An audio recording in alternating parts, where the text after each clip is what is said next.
Hello good morning guys अनि सबैजनालाई welcome back छ फेरि मेरो डे 6 ब्लगमा है। अनि आज चाहिँ म बिहानै उठेर है यहाँ 7 साढे 7 हुँदैछ, बिहानै उठेर रेडी भइसकेको छु है। अनि चाहिँ अब घरतिर हिँडेको है, आज अर्जेन्ट काम पऱ्यो सानो मेरो घरमा, सो घरतिर हिँडेको। अनि अब यहाँबाट निस्केको रुमबाट, आज कताबाट मल्लीबाट जाउँ भनेको। अनि अब हिँडेको है, मल्ली आइपुगेँ अहिले चाहिँ यहाँनिर मल्लीमा आइपुग्यो। अब घर उकालो जानुपर्छ यहाँबाट। निकै चेन्जेस भइसकेछ मल्ली पनि, यस्तोहरू लाउँदो रहेछ यहाँनिर। यहाँ रोडमा यो थिएन पहिला, कति बात आएको। मल्ली पनि अर्कै हुन आँटिछ, तर यहाँनिर नाम्ची जस्तो भिड चाहिँ हुँदैन है कहिले पनि। यस्तो भिड मान्छे हुँदैन यहाँनिर, अल्छी लाग्दो हुन्छ अलिक मल्ली चाहिँ। यहाँनिर खै त्यो सेन्टर नभएर पनि होला अलिक त कि त्यस्तै हुन्छ है त गाइस। त्यसो भए अहिले देखाउँछु त। ल है गाइस, निकै माथि आइपुगिसकेँ अहिले हो। यो चाहिँ घर जाने बाटो हो मेरो। अनि अहिले चाहिँ हत्तु भइसक्यो, तल आधी बाटोसम्म गाडी राखेर अहिले माथि यहाँ आइपुगिसकेँ। यहाँ हाम्रो दाजुहरूको घर हो। अनि हाम्रो चाहिँ देखाउँछु त एकछिनै, पर्खिनुहोस् है। गाउँ त हाम्रो साह्रो पातला छ, एउटा दुइटा घर मात्रै छ। अनि यो कुकुरहरू चाहिँ भुक्नु थालिहाल्छ है, यसलाई त बान्नु थालेछ। ए ठिकै हुनुहुन्छ? होइन आजै पो आएको नि। हजुर ओइ नबुक, होइन छुट्टी छैन, फर्किहाल्छु कि एकछिन घरमा काम पर्यो। होइन फर्किहाल्छु अहिले एकछिन। हुन्छ त्यसमा जानु पनि पऱ्यो, टोक्ने भयो क्या पुरा। हजुर हजुर ए ठिकै छ हो त। हुन्छ घुमा हुनुहुँदो रहेछ। अनि हाम्रो घर चाहिँ जङ्गलले पुरै छ पुर्नु त कि, तर पनि खै जुम गरी हेरौँ देख्छ कि कतै।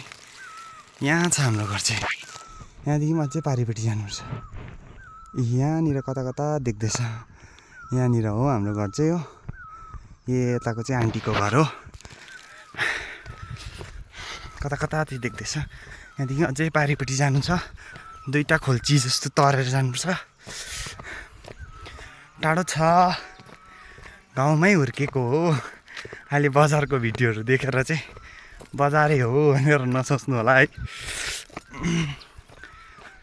हामी चाहिँ यहाँनिर चाहिँ गाडी रोड छैन, सो तल मेरो स्कुटी राखेकोदेखि चाहिँ चामलहरू पनि बोकेरै है खानुपर्छ। अनि यही बाटो हो सेम, सानोदेखि कुदेको खेलेको है। तपाईँहरूको पनि सबैको आफ्नो हुन्छ है, गाउँमै हुर्केको होला प्रायः जस्तो त।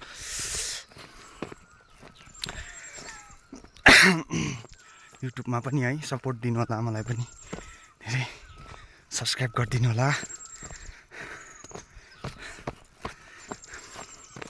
अनि फिलहाल चाहिँ अब आन्टीको घर पुग्न आँटेँ, अब घर पुग्न आँटेँ। घर पुगेर देखाउँछु है, आमा बाबा भाइ पनि होला। ल है त गाइस, फाइनल्ली घर पुगेँ है म। यहाँ छ मेरो घर चाहिँ है।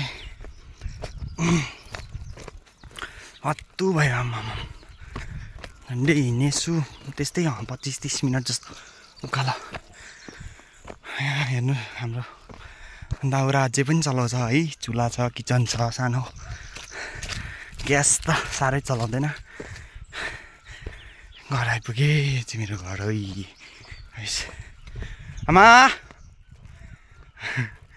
आइपुगेँ। भाइ त साह्रै पढन्ते भएछ त। ओइ के हो पढ्दैछस् त दिउँसो टन्टनी घाममा? यहाँ कुकुरको ओछ्यान हेर्नु दाजुले ल्याइदिएको कम्ती सोफा जस्तै। आइपुगेँ घर, यता चाहिँ मेरो आमा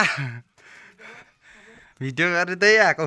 खोइ आपा यहाँ रहेछ आपा चाहिँ भाइ त पढन्तै भएछ त पढिरहेछ त दिउँसो यहाँ हाम्रो डगेस भाइहरू हो के को टोक्छ होला है यिनीहरूले हात खान्छ होला हौ मेरो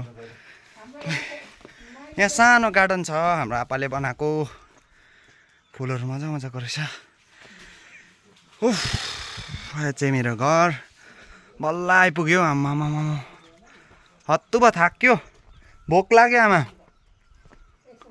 उठ्ने बित्तिकै हिँडेको यहाँ लसुन रोपेको रहेछ साग यो त के हो बिही हो क्या पुइ यो बिरालो हेर यहाँ बसिरहेको रहेछ ओइ जग्गा पाइनास् तैँले लोदर लोदर लाग्छ यो बिरालो त म त हाम्रो किचन चाहिँ ओइ अघि दाउरा बाल्ने जग्गा चाहिँ यहाँ चाहिँ आगो फुकिरहेछ गाईलाई खोले उफ के छ भाइ हालखबर तेरो भाइ त पढिरहेछ खाना पस्किन आमा म खान्छु भाइ भोक लाग्यो हातसात धोएर आयो ल हातसात धोएर खानासाना खाएर छिटो छिटो गरेर फर्किम हाल्नुपर्छ उफ